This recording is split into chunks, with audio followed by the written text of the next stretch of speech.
জয় শ্রীকৃষ্ণ, রাধে রাধে। হিন্দু ধর্মে সমস্ত শাস্ত্রের মধ্যে বাস্তুশাস্ত্র একটি গুরুত্বপূর্ণ শাস্ত্র। আর বাস্তুশাস্ত্র অনুসারে বলা হচ্ছে যে বাড়িতে নেতিবাচক শক্তির উপস্থিতি থাকে সেই বাড়িতে আর্থিক সংকট, ব্যবসায়িক ক্ষতি, বাড়িতে সাংসারিক কলহ, স্বামী স্ত্রী ঝগড়াঝাঁটি, বিভিন্ন ধরনের রোগ শোক আদি ব্যাধি লেগে থাকে। ঠিক এরকম পরিস্থিতিতে বাস্তুশাস্ত্রে অনেকগুলি প্রতিকারের পরামর্শ দেওয়া হয়েছে, যা অনুসরণ করে কেউ সেই আর্থিক সুবিধা পেতে পারে আর সমস্ত কিছু থেকে সে মুক্তি পেতে পারে। ঠিক তেমনই বাস্তুশাস্ত্রে বহু হাজার গাছের কথা উল্লেখ আছে, যা বন্ধু আপনি যদি সেই গাছ আপনার বাড়িতে সঠিকভাবে সঠিক দিশায় আপনি যদি রাখতে পারেন, তাহলে আপনার সেই সব সমস্যা থেকে আপনি মুক্তি পেয়ে যাবেন। বাস্তুশাস্ত্র এমনই একটি শাস্ত্র যা সমস্ত সমস্যার সমাধান বলা আছে। আর আপনি সেই গাছ যদি বাস্তুশাস্ত্র হিসাবে মেনে বাড়ির সঠিক দিশায় সঠিক দিকে যদি রাখতে পারেন, তাহলে কোনো দিন কোনো ধরনের সমস্যা আপনার বাড়িতে নেতিবাচক শক্তি প্রবেশ করতে পারবে না, বরঞ্চ আপনার বাড়িতে পজিটিভ এনার্জিতে ভরপুর থাকবে। তাহলে বন্ধু চলুন সেই গাছ সম্বন্ধে আজকে আমি আপনাদের সামনে এই ছোট্ট ভিডিওতে গুরুত্বপূর্ণ তথ্য নিয়ে এসেছি। আপনি ঠিক জায়গায় এসেছেন। যদি বর্তমানে চলাকালীন সমস্যা আপনার বাড়িতে এগুলো হয়ে থাকে, তাহলে আপনি কোথাও যাওয়ার দরকার নেই। আপনি শুধু এই গাছটি সঠিকভাবে সঠিক জায়গায় সঠিক দিশাতে আপনি যদি প্রতিস্থাপন করতে পারেন বন্ধু, তাহলে চিরতরের জন্য এইসব সমস্যা থেকে আপনি মুক্তি পেয়ে যাবেন। শুধু এই নয়, এই গাছকে ধনদেবতা কুবেরের খুব প্রিয় বলে বলা হয়। এই গাছকে মা লক্ষ্মীর খুব প্রিয় বলে বলা হয়। আর যেই গাছ যদি আপনার বাড়িতে থাকে, তাহলে সদা সর্বদা ধনদেবতার আশীর্বাদ আপনার উপরে থাকবে, সদা সর্বদা মা লক্ষ্মীর আশীর্বাদ আপনার উপরে থাকবে। আর যেখানে বন্ধু মাতা লক্ষ্মী আশীর্বাদ থাকবে, লক্ষ্মী ছাড়া নারায়ণ, নারায়ণ ছাড়া লক্ষ্মী হয় না। তাই সদাই সর্বদা সেই বাড়িতে মাতা লক্ষ্মী এবং নারায়ণের বাস হয়। তাহলে বন্ধুরা সম্পূর্ণ ভিডিওটি দেখুন। এই গুরুত্বপূর্ণ তথ্য জেনে আপনি আপনার পরিবার খুবই লাভান্বিত হবেন। তাই সম্পূর্ণ তথ্য দেখার জন্য সম্পূর্ণ ভিডিও অবশ্যই আপনাকে দেখতে হবে। তাই চলুন, হোম রেমেডি চ্যানেলের পক্ষ থেকে আপনাদের সকলকে জানাই সুস্বাগতম। জয় শ্রীকৃষ্ণ বলে আমি ভিডিওর মূল বিষয় আপনাদের সামনে আমি শেয়ার করছি। আর যদি আমার চ্যানেলে আপনারা নতুন হয়ে থাকেন, তাহলে চ্যানেলটি এখনই সাবস্ক্রাইব করে পাশের বেল আইকনটিকে অতি অবশ্যই অল করে দেন, কারণ এই ধরনের গুরুত্বপূর্ণ তথ্য আমি প্রতিনিয়ত আমার চ্যানেলে আপনাদের সামনে আমি নিয়ে আসি।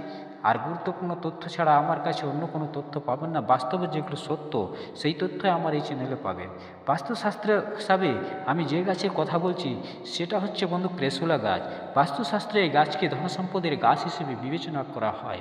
বন্ধুরা এটি যদি বাড়িতে রাখতে পারেন, তাহলে সমস্ত আর্থিক সমস্যা থেকে মুক্তি পাবেন এবং আয়ের নতুন উৎসের রাস্তা আপনি খুঁজে পাবেন।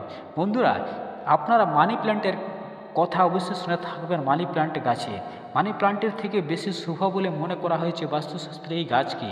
তাই আপনাকে সঠিকভাবে সঠিক দিশায় কোন জায়গায় কোনখানে লাগাবেন সেই উপায় আপনাকে এই ভিডিওর মাধ্যমে সমস্ত কিছু আমি বলবো। তাই সম্পূর্ণ ভিডিওটি অবশ্যই দেখুন। বন্ধুরা তাহলে বাস্তুশাস্ত্র অনুসারে এই গাছকে বাড়ির কোথায় রাখা উচিত, আপনি কোথায় রাখবেন? বাড়ির বারান্দায়, না বাড়ির বেলকুনিতে, না বাড়ির জানালাতে?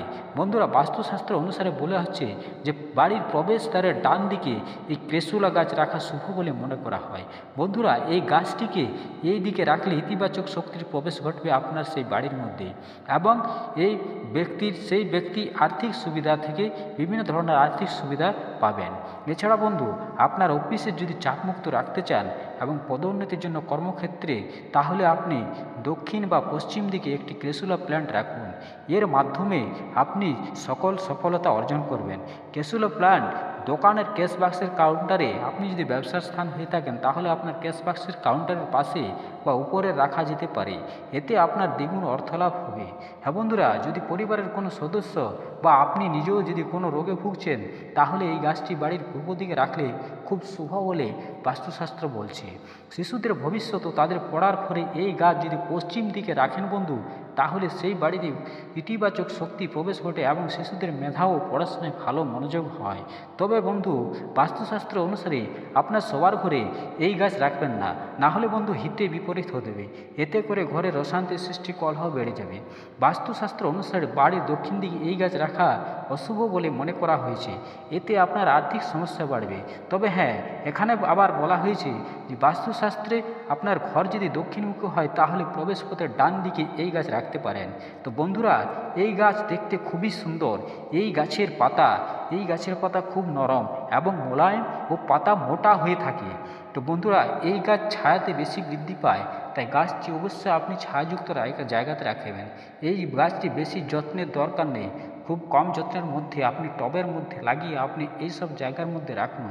আশা করি আপনার সমস্ত বাধা বিঘ্ন কেটে গিয়ে আপনার সমস্ত কিছু কেটে গিয়ে আপনার বাড়ির মধ্যে পজিটিভ এনার্জিতে ভরপুর হবে। তো বন্ধুরা, ভিডিওটি এই ছিল ভিডিওর মূল বিষয়। ভিডিওটি ভালো লাগলে অবশ্যই একটা লাইক করবেন। আশা করি ভিডিওটি আপনাদের উপকার আসবে। আর কেমন লাগলো কমেন্ট করে অবশ্যই জানাবেন। সেই সাথে লাইক করতে ভুলবেন না। আর নতুন হয়ে থাকলে চ্যানেলটিকে অতি অবশ্যই সাবস্ক্রাইব করতে ভুলবেন না। সবাই ভালো থাকুন, সুস্থ থাকুন। ধন্যবাদ। কমেন্টে জয় শ্রীকৃষ্ণ, জয় মা লক্ষ্মী লিখতে ভুলবেন না। ধন্যবাদ।